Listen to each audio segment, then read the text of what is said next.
Hey, what's up, YouTube?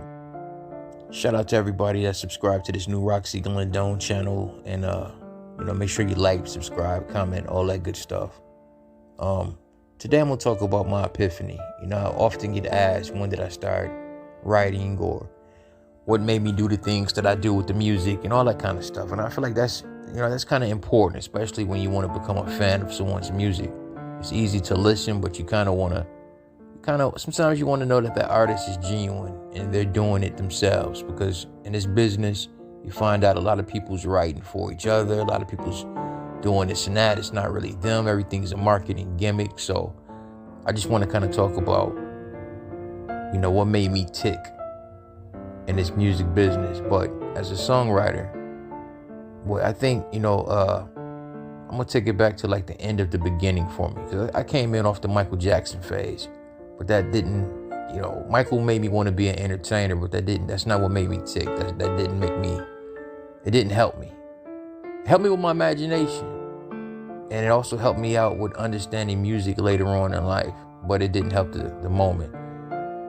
So I think for me, back in like 1995, I got hit with like all this music all at once, like the beginning of 95. It came with Mobb Deep, The Infamous, Raekwon, Cupid Link.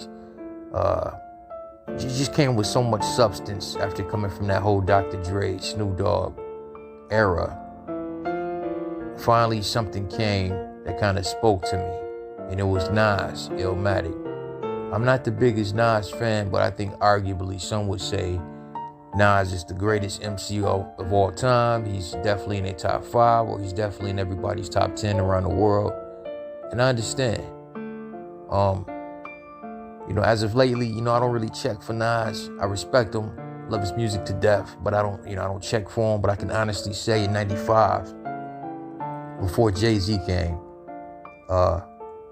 with Dead Presidents and Reasonable Doubt, I think Nas introduced me to my life. He introduced me to what was going on outside around me that I kind of didn't recognize. His pictures that he painted were so vivid that I feel like I can jump in his pants and walk his walk. So I did that.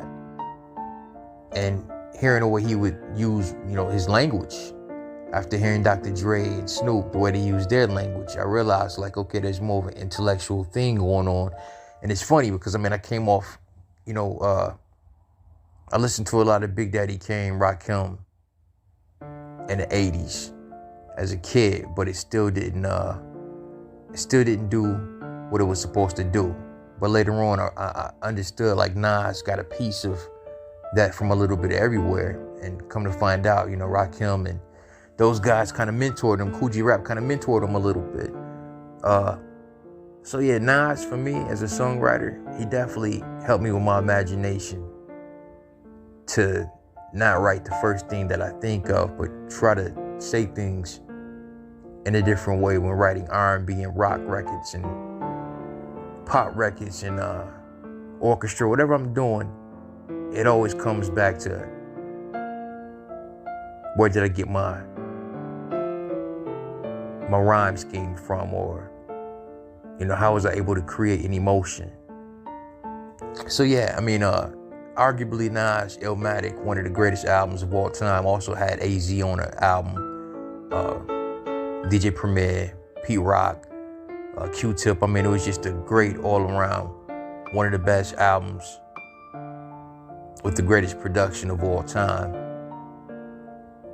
And I feel like it molded and helped out a whole generation of people, not just music-wise, but socially and culturally.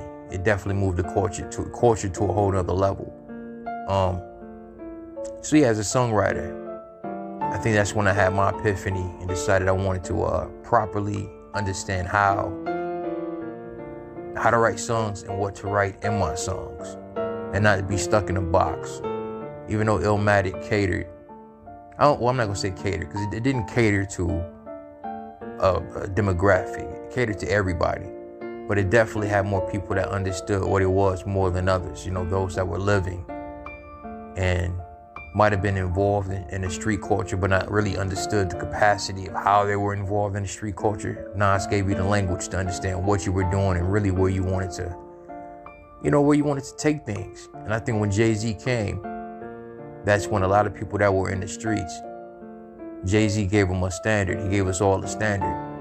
And we fell in love with that standard, and we wanted to be a part of that model of success. But I'll talk about that on the next video. I just want to say, even though I'm doing these orchestra records, the influence for my songwriting definitely comes from hip hop. It didn't come from Michael Jackson or Prince or the things of the time. I think understanding sonics, Michael Jackson, Quincy Jones, Marvin Gaye, all those dudes played a big role in understanding mixing, understanding what it is Dr. Dre was doing then and now,